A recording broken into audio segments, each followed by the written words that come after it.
জেলা পরিষদের প্রশাসক রয়েছেন।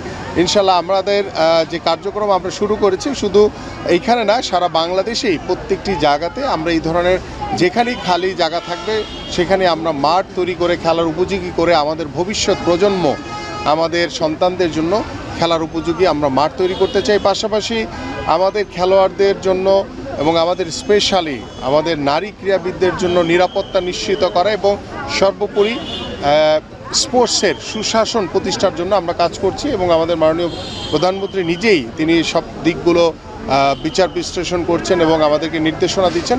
ইনশাল্লাহ আশা করি যে আমাদের যে কর্মপরিকল্পনা রয়েছে, আমরা মাত্র 2.5 মাস হয়েছে, আমরা খুব বেশি দিন হয়নি এখন আমরা সরকার গঠন করেছি। এর ভিতরে আমাদের মাননীয় প্রধানমন্ত্রী ইতিমধ্যে বাংলাদেশে আমাদের যে নির্বাচনী যে ইশতেহার ছিল সেই ইশতেহারের অনেক কর্মপরিকল্পনা কিন্তু ইতিমধ্যে তিনি উদ্বোধন করেছেন এবং পর্যায়ক্রমে আমরা 5 বছরে আমাদের যে বৃহৎ পরিকল্পনা রয়েছে বাংলাদেশের স্পোর্টস সহ অন্যান্য যে বিষয়গুলো সবগুলো ইনশাল্লাহ আমরা নিশ্চিত করতে পারবো বলে আমরা বিশ্বাস করি।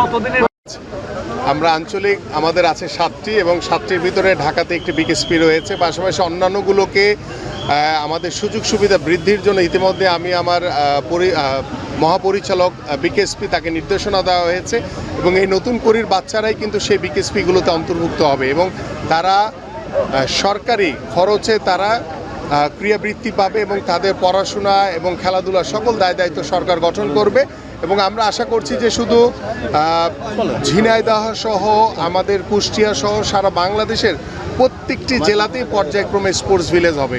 সো দ্যাট আপনারা একটু অপেক্ষা করেন, 2.5 মাসেই যে দৃশ্য দেখছেন আগামী 5 বছরে আরও অনেক ভালো ভালো দৃশ্য দেখতে পারবেন ইনশাল্লাহ। Thank you.